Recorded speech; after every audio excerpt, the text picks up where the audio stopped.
On the bank of the Delaware River, south of Philadelphia, stands a bastion of American history. Fort Mifflin is a 22-acre fortification that has endured despite military attacks from the British during the Revolutionary War, a deluge of prisoners during the Civil War, and a mass storage of munitions during World Wars I and II. Today, Fort Mifflin is a historic time capsule, within whose walls can be found buildings such as officers' quarters, soldiers' barracks, a blacksmith shop, and a commandant's house. Literally ensconced within its walls are large, dark casemates where munitions, and later, during the Civil War, Confederate and Union prisoners were held. Also in the fort is a large powder magazine encased in a massive mound of dirt, which highlights the lengths that were taken to protect ammunition. Finally, buried deep within the ground is a casemate that is most notorious for its service as a solitary confinement cell. Although it has an extensive military resume, today Fort Mifflin is also known as one of the most haunted locations in the United States. Soldiers and prisoners who once served and lived under the flag of Fort Mifflin are reported to have remained throughout the centuries.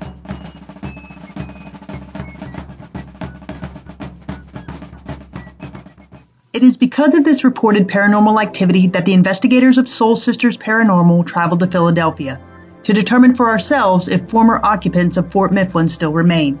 The evidence that we captured during our investigation proved to us that Fort Mifflin is indeed haunted, and as the sun sets and the fort descends into the dead of night, history really does come to life.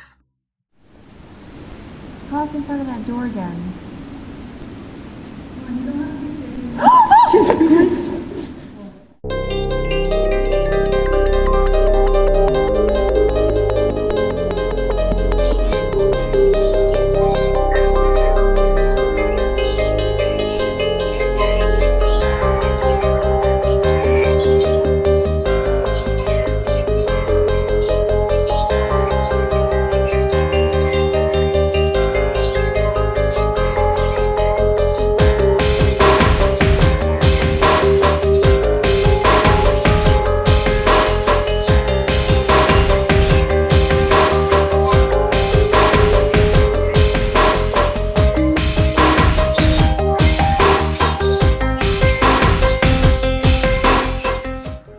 As the darkness fell over the fort, we first determined the best locations to set up our stationary equipment. There were 4 investigators on this investigation, and we divided up into teams of 2 in order to deploy cameras and audio recorders at various locations. Casemate number 5 is reported to be haunted by an entity known as the Judge. It is said that the Judge has a salty vocabulary and a strong dislike for blondes. Hoping to catch evidence of the Judge during the night, we left a stationary night vision video camera along with a voice recorder to run unattended in casemate number 5. Casemate number 1 is the location where prisoners were held during the Civil War. While most prisoners were Confederate soldiers, there were some Union soldiers and civilians as well. At one time, there were over 200 prisoners sequestered here in this dark, damp room.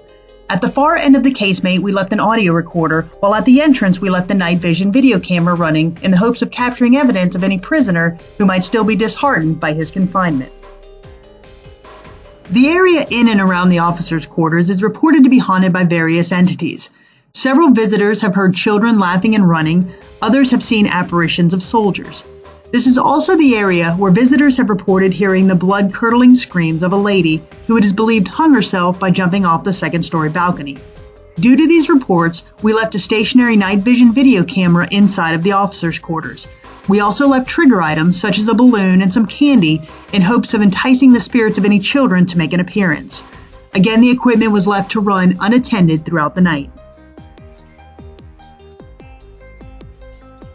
Casemate 11 is the most notoriously haunted location within Fort Mifflin, said to be a solitary confinement cell which once held the prisoner by the name of William Howe, who was later executed at the fort.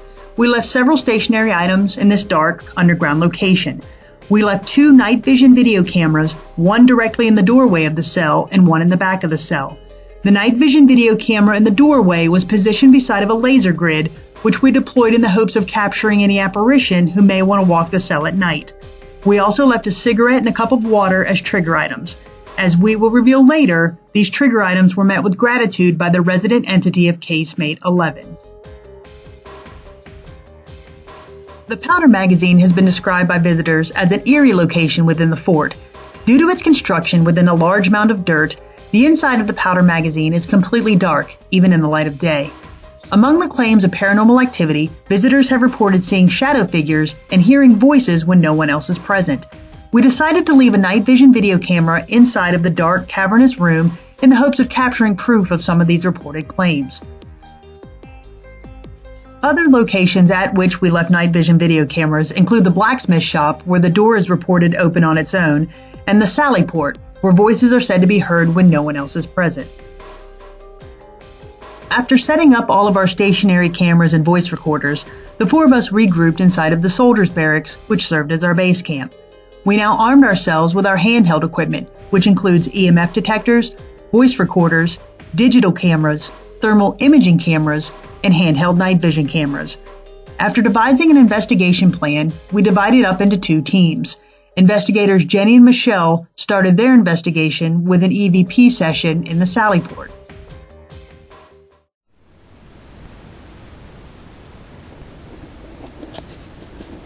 Hi there. I'm Michelle and this is Jenny. And I'm here to talk with you. You're on top of us.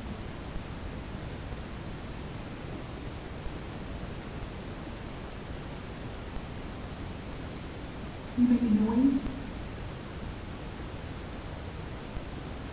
That's one of it?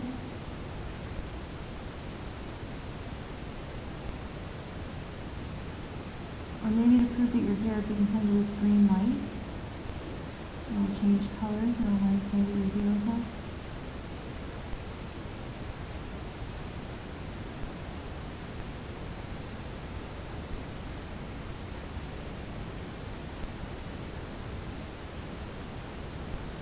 We came here tonight to hear your story. What are your names? What floor you fought in?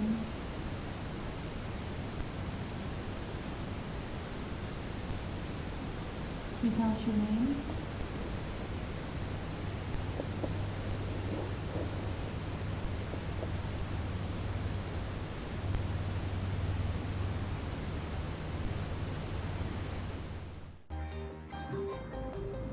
While Jenny and Michelle were trying to communicate with any entities in the Sally Port, and later in the powder magazine and the officers' quarters, Cara and I decided to investigate in casemates 5 and 1. Venturing into the dark hallways of the casemates, we started with an EVP session in an attempt to communicate with the judge, the entity that is said to reside in casemate number 5.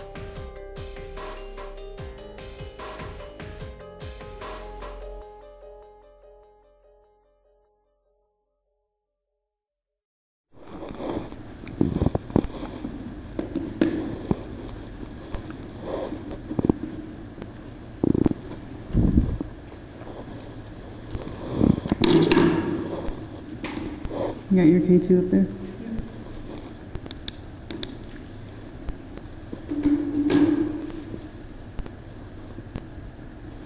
Is there anybody here with us tonight? My name is Christy, and I'm here with my friend Cara.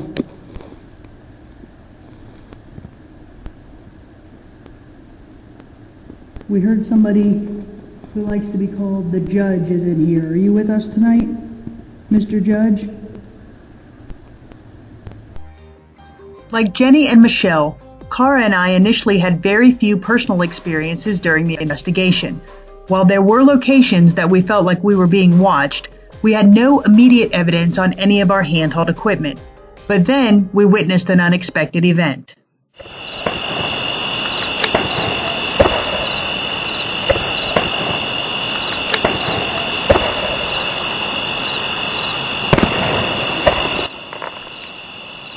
This large fireworks display lasted about 30 minutes, and as we watched explosions and we felt the reverberation of the shock waves from across the water, it was easy to imagine, on a very small scale, what it would have been like to be a soldier under attack from British bombardment. Also, we wondered if this simulation might entice some of the spirits of Fort Mifflin to communicate with us. The answer, we found out later during the review of our audio and video footage, was a resounding yes. When we began reviewing all of the footage from our equipment that we had running that night, we started with Casemate 11. At one point during the night, Kara and I were conducting an EVP session, and we were the only persons present at the time. The EVP that we captured was picked up on a stationary night vision camera as well as a voice recorder. We left you some water.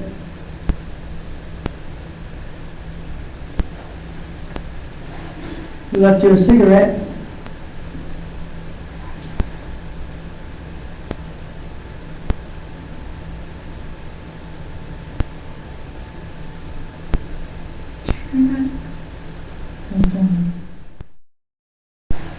We left you a cigarette.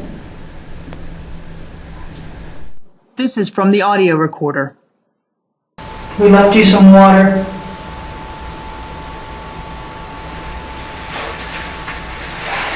We left you a cigarette. The next piece of paranormal evidence was also caught in Casemate 11. As a reminder, we had a night vision video camera set up inside the casemate with a laser grid sitting beside it. The idea being that a wandering entity would cross the beams and enable us to see it. As you watch, you can see a shadow figure walk from right to left, crossing through the beams as it does so. As we play this clip again, it should be pointed out that no Soul Sister investigator was present and no living thing steps in front of the camera. We have no explanation as to what caused this shadow. We also caught 3 pieces of evidence from Casemate number 1. The first was caught on our stationary camera, and it is a male voice saying what we believe is the number 57. The second was caught on the stationary voice recorder almost immediately after, and it's another male voice saying what we believe is the number 33. As a reminder, all of the investigators of Soul Sisters Paranormal are female, and none of us were on this side of the fort when these 2 EVPs were recorded. We will play each of the recordings 3 times so that you can hear them clearly.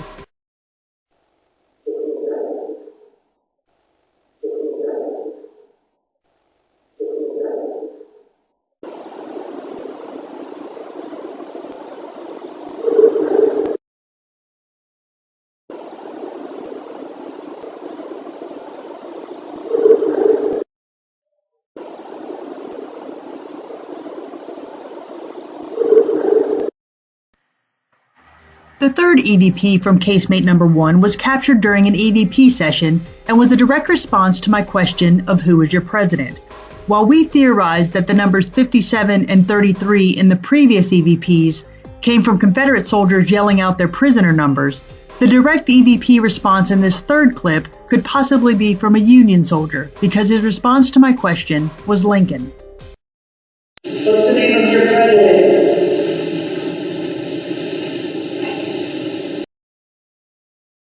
What's the name of your president?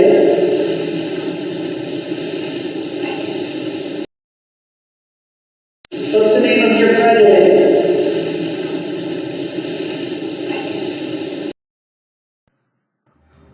Upon further review of our evidence, we also had a direct EVP response during a questioning session in Casemate number 5. During this session, in which all investigators were present, we were attempting to communicate with the entity known as the Judge, when Michelle asked the question, "What year is it for you?" The answer was a male voice saying what we believe is the number 74. Again, we will play this clip 3 times so that you can clearly hear the response. The Judge, what year is it for you? The Judge, what year is it for you? The Judge, what year is it for you? The next piece of evidence comes from a stationary night vision video camera that was left to run in the powder magazine. There were no Soul Sister investigators anywhere near this location when this EVP was recorded. While there are some crickets heard in the background, the darkness is truly interrupted by a male voice saying what we believe is "What you doin'?" followed by a cry for help. Is this the last exclamation of someone who was killed on the fort, his cry for help being a residual echo in time? Although we may never know, this EVP ranks among the best that we have captured.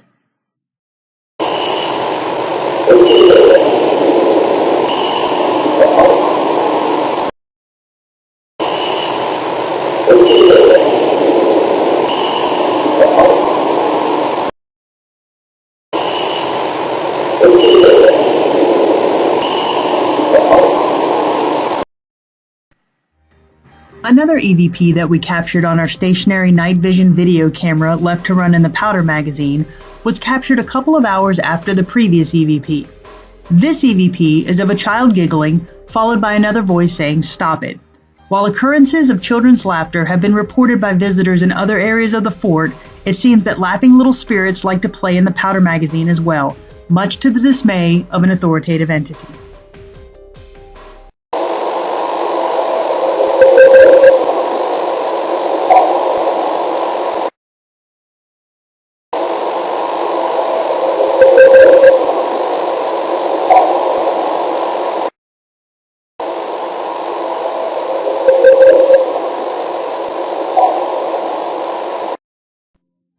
The final piece of paranormal evidence is interesting to us because of its location of capture. This EVP was captured in the soldiers' barracks, which we were using as our base camp. During the night, Jenny and Michelle returned to the barracks to retrieve another flashlight. Michelle also grabbed a piece of candy. Wanting to get back to the investigation, Jenny says, "Let's go," to Michelle. Captured on the voice recorder that Jenny was holding is an unknown voice echoing Jenny's "Let's go" directive. Let's go.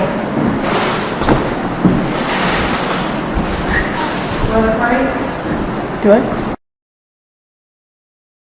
Let's go.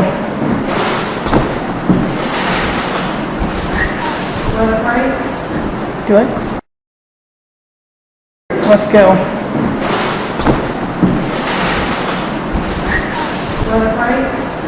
Do it. South of Philadelphia, on the banks of the Delaware River, sits a location that is unlike any other in the United States.